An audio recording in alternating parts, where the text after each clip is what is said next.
Hello guys, good morning, नमस्ते, नमस्कार। Back to eigen Anil तेले राई। फेरि म नयाँ ब्लग अनि नयाँ दिनको साथमा उपस्थित भइसकेको छु र आज चाहिँ रुमदेखि नै ब्लग स्टार्ट गर्न गएको छु र I request before guys please please please do support me Anil तेले राई युट्युब च्यानललाई सब्सक्राइब गरिदिनु होला। अनि के कस्तो लाग्छ प्लिज प्रतिक्रियाहरू पनि दिनु होला। र आज चाहिँ म खानासाना बनाउने खाने त्यसपछि ब्याक टु चल्दिने हो कामतिर। र गाइस अब चाहिँ म खाना बनाउनेतिर लागेँ र आज चाहिँ गाइस कति खाना खानु भनेर कुखुराको सुप अनि थुक्पा बनाउँदैछु। चट्ट गएर थुक्पा र कुखुराको सुपको रस बनाएर खाने। तर म केही समय भयो यस्तो नमिठो भइरहेछ कि रुदामार्गी लागेर त्यस्तै खुवाइ त्यस्तै बार्ने चलन केही छैन। मुख बार्ने चलन है, मुख बार्न चाहिँ स्वास्थ्यको लागि राम्रो हो, आफैलाई राम्रो हो। तर यार म त बार्नै सक्दिनँ, जे पाए त्यही खाइदिन्छु। सुना गऱ्यो कुकुर जस्तो भोक्यो, यस्तै छ यार। माइन्ड नगरिदिनु होला, देख्नेलाई मात्रै देख्नेलाई राम्रो छ कि गाइस। हल्लाको छोराले त पैसा कमाएको छ, हल्लाले त विदेश गएर कमाएको छ, रमाएको छ, अलिअलि कमाएको छ, जमाएको छ भन्छ। तर वास्तवमा विदेशमा कति चिज छ भन्ने कुरा त गाइस पूर्ण परदेश आउनेलाई नै थाहा छ कि परदेशमा कति सङ्घर्ष गर्नुपर्छ, सङ्घर्षशील जीवन छ भन्ने कुरा त होइन। अब त्यो हप्ता दिनमा 6 दिन काम गऱ्यो, 1 दिन छुट्टी आउँछ। सपिङ गर्नु बजारतिर रासन सकिएको हुन्छ, बजारतिर किनेर ल्यायो। अनि अब हप्ता दिन लाउँदै राखेको कपडाहरू यति यति हुन्छ। त्यो कपडाहरू धोयो, कोठा सफा गऱ्यो, खाना सब्जी बनायो। अलिकति बसेको टाइममा यसो कतै गएर फोटो खिच्यो है, त्यो फोटो टक्क हालिदियो फेसबुकमा। त्यही फोटो हेरेर जज गर्नेहरूलाई के थाहा छ विदेशमा कति दुःख गर्नुपर्छ भन्ने कुरा। एउटा परदेशीको व्यथा अर्को परदेशीले मात्रै बुझ्छ कि गाइस, अरू कसैले बुझ्दैन। तर हुन त गाइस खाएको ल, खाइदिएको ल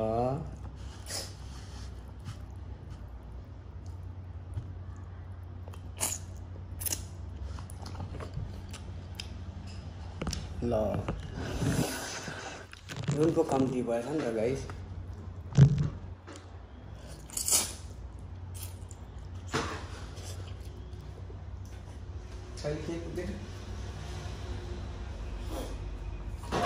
कहिले के पुग्दैन हो गाइस यार। मैले पकाउँदा चाहिँ यस्तै हुन्छ। फेरि आफूले बनाएको त केही चिज पनि मिठो लाग्दैन हौ साथीहरू यार। म एक्लै भए तापनि म चाहिँ कसैसँग बोलिरहेको जस्तो फिल मलाई भइरहेछ कि साथीहरू तपाईँहरूसँग। तर बोल्दा त तपाईँहरूसँग बोलि नै रहेको छु म है, बोलि नै रहेको छु। यसो मान्छे नभए पनि तपाईँले हेरिहाल्नुहुन्छ नि त भिडियो त, तपाईँहरूसँग बोल्दा के बराबर हो के गाइस। आम रेडी, चल्दैको ल कामतिर ड्युटी। के गरौँ, नजाउँ भन्दा पनि जानै पर्ने हुन्छ। ल बाहिर पनि जिसकेँ। कस्तो दामी दिन। तर बेलुकाखेरि चाहिँ पानी पर्छ कि गाइस। त ठ्याक्कै यो बिहान यसरी हेर्दाखेरि त मलाई त दसैँ पो आउनु आँट्यो कि जस्तो कता कता फिल भइरहन्छ क्या। ओहो बा दसैँ आएर छ कि जस्तो नि, दामी मौसम छ। टक्क आज चाहिँ पालीमै पो आइएछ त यार। यहाँ त ट्विट अलिक छिटो हिँड्नुपर्ने हुन्छ नि त।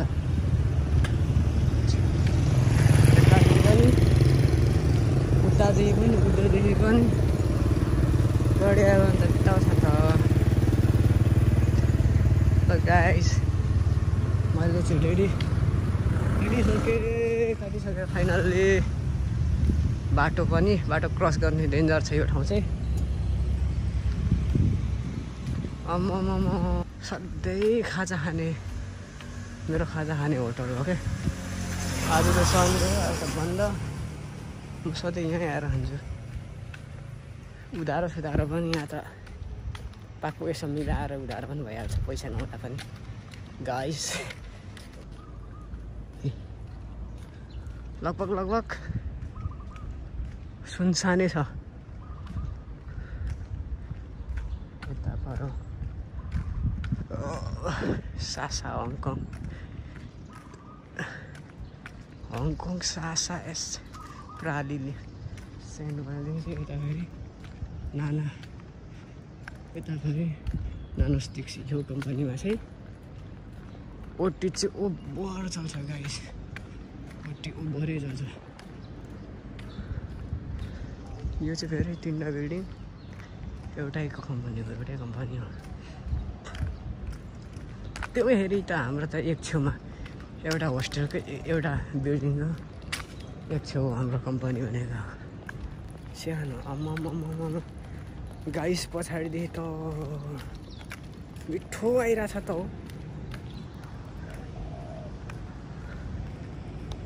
मिठो आइरहेछ। खलखली नै होला सही। यस्तो बिल्डिङहरू बनाएको छ। अनि यो डाँडो भन्दा यो बिल्डिङहरूको छ भनेपछि के होला गाइस। यो डाँडो भन्दा यो बिल्डिङहरू ल हाम्रो चाहिँ कम्पनी है गाङ बेकेरीमा चाहिँ हाम्रो जेन्टलमेनले यसरी बनाएको छ guys. I will use soap guys. ल लेडिज एन्ड जेन्टलमेन यस्तो बन्छ। अब मैले तपाईँहरूलाई थोरै भिजिट गराउँछु भनेको थिएँ कि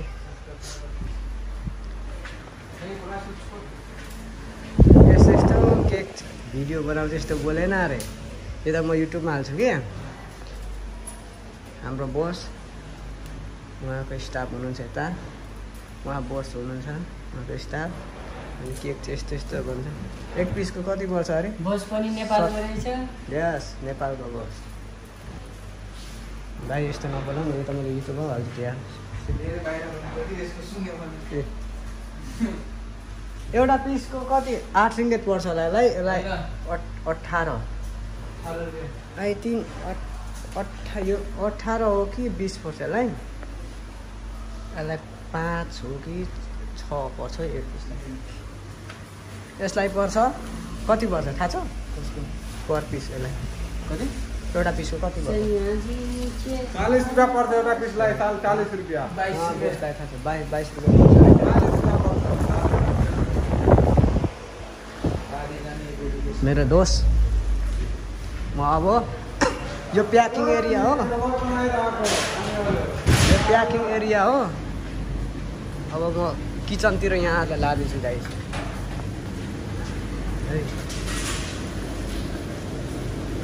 यता काका हुनुहुन्छ।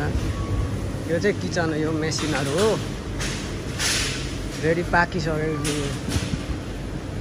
एक पिसको 4-5 रुपियाँ पर्छ।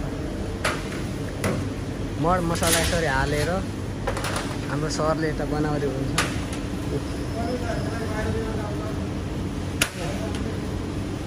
मलाई हत्याइ राखेदैन। मलाई उहाँ बोसले काम मराउँदै हुन्छ भन्दैछ। पकाउनलाई रेडी हो सरले। अब रेडी गर्दै हुन्छ।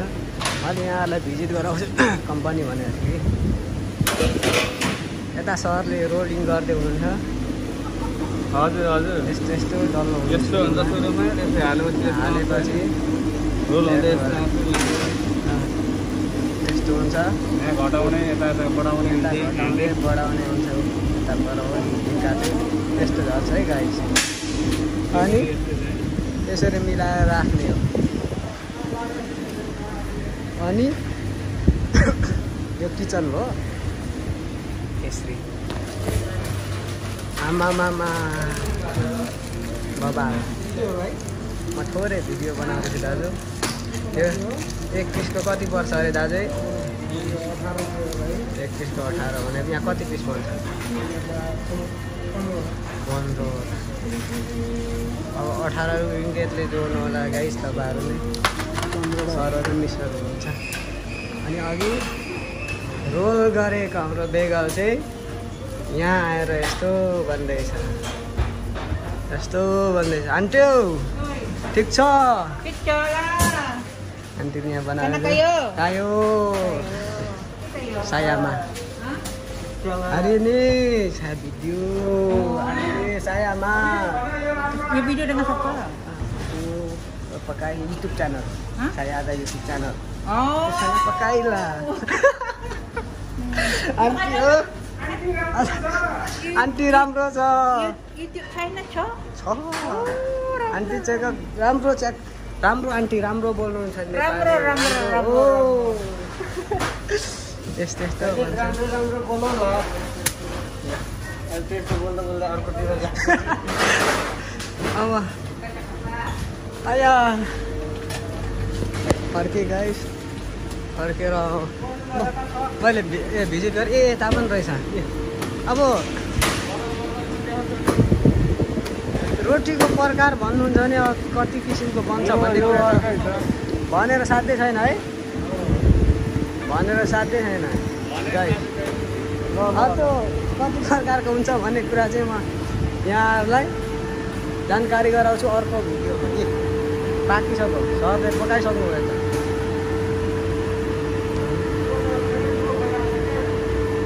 धेरै ठुलो भइहाल्छ अरे लेडिज एन्ड जेन्टलमेन। यता सरले ठुलो गर्दै हुनुहुन्छ। यस्तै छ, यता सर लिनु आउँदै हुनुहुन्छ। ओके गाइस, यस्तै चाहिँ भिडियो हेर्नको लागि चाहिँ गाइस युट्युब च्यानललाई लाइक कमेन्ट सब्सक्राइब गर्नु होला।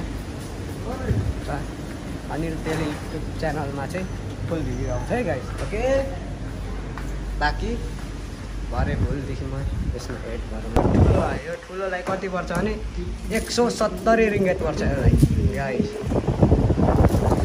है त अहिलेलाई म निस्केँ है त। अब बाहिरको यस्तो छ। रिटर्न रोटी हाम्रो यहाँ राख्ने हो।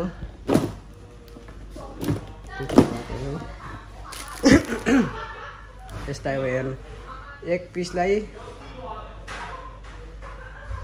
कति वर्ष भन्ने कुरा त माथि हेर्दै हुनुहुन्छ। RAM 9 रिङ्गेट 90 पैसा 10 रिङ्गेट भनेको नेपालीमा कन्भर्ट गर्ने हो भने 300 रुपियाँ एभ्रिबडी ल। ओके, ब्रेक सक्यो। म ब्रेक सकेर आउँदैछु भर्खर ब्रेक सकेर आउँदैछु साथीहरू। यहाँ जाने बेला भइसक्यो। ल आउन पनि ढिलो आएको, म लास्टमा आएको। एन्डिङ पनि मैले नै गरेँ। कहाँ लाग्यो यो त? म त नि पुरा भिडियो बनाइरहेको छु त। कसले के मार्दैछ अरे? कसले के काट्दैछ अरे? बदेर के कुरा तेरो यसरी फसाएर हुन्छ साथीहरूले। डर फसायो नि त, फसायो हामीलाई, मलाई फसायो। यो केटा यस्तो रद्दी काम गर्नु थाल्यो है अहिले। यो केटो गाइस, यो केटो यति रद्दी काम गर्नु थाल्यो। ल चेस नेपालको सबभन्दा ठुलो भ्लग अनिल राई। मजाले चेस गर न।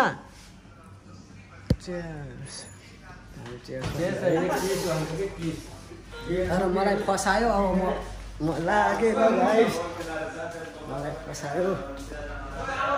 अब चाहिँ गाइस लगभग म जाने हो। सबै बन्द गरिसकेँ मैले।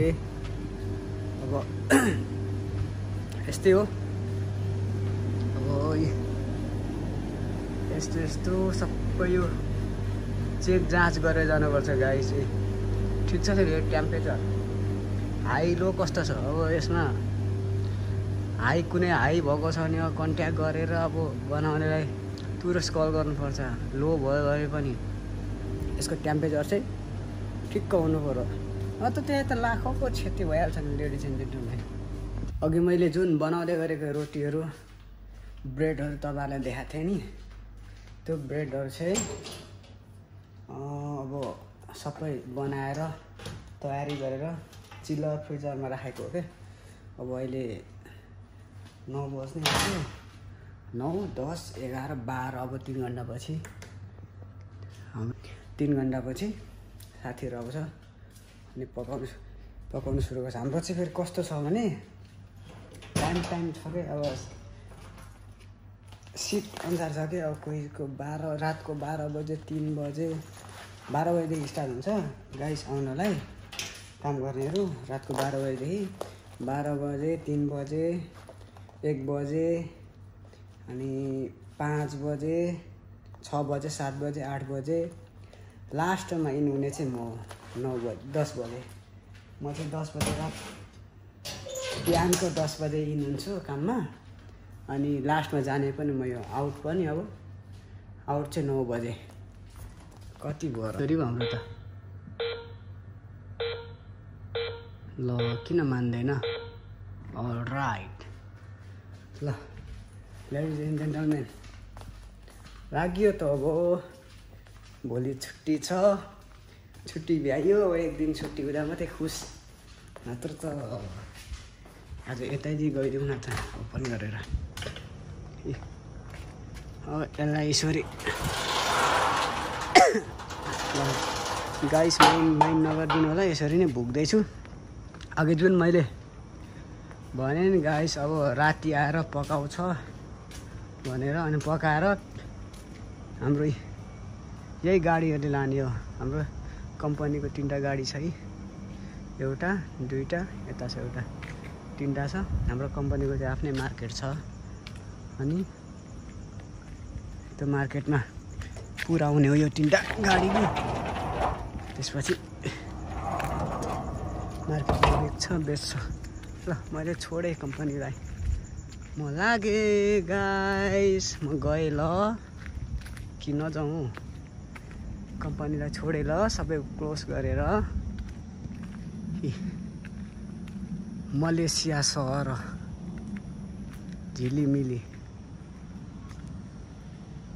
हेर्दा लाग्छ र तर 12 घन्टा काम गरेर यसरी राति एकले तुलिन जानु चाहिँ रिस उठ्ने साला छैन त गाइस यस्तो छ त मेरो एभ्री डे यस्तै हो क्या अब आधी घन्टा 20 मिनट लाग्छ आधी घन्टा नभनौँ फेरि त्यो कुनै ठाउँमा त्यो मान्छे नहुनेमा मात्रै यसले भिडियो गरेर मान्छे छैन भन्दै हिँड्दैछ अरूतिर मान्छे होला भनेर भन्नुहुन्छ होला गाइस हेर्न सक्नुहुन्छ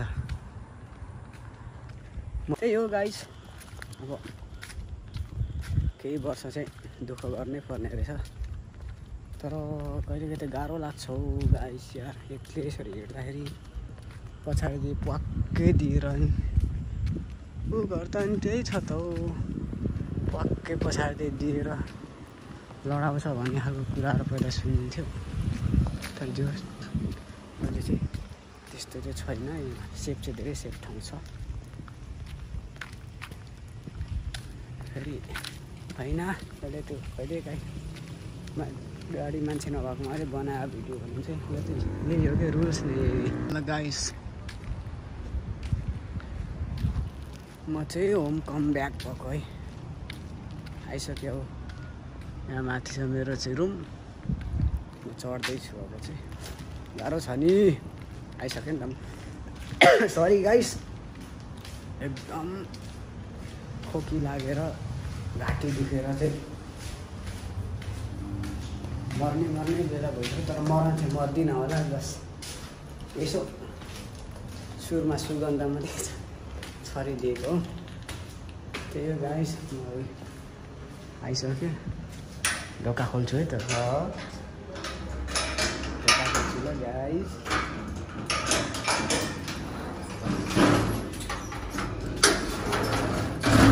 बन्द चाहिँ गर्नु पर्यो गाइस अलराइट ल एभ्रीबडी म चाहिँ अब खानाजाना पनि खाएँ अब चाहिँ ओछ्यानतिर पनि लाग्दैछु र फेरि म एउटा रिक्वेस्ट चाहिँ गर्छु गाइस प्लिज जति पनि भिडियो हेर्नुहुन्छ यहाँहरूलाई अनिल तेरे राई युट्युब च्यानललाई चाहिँ प्लिज गाइस सब्सक्राइब गरिदिनु होला र भन्दै अब चाहिँ म सुत्न चाहन्छु गुड नाइट।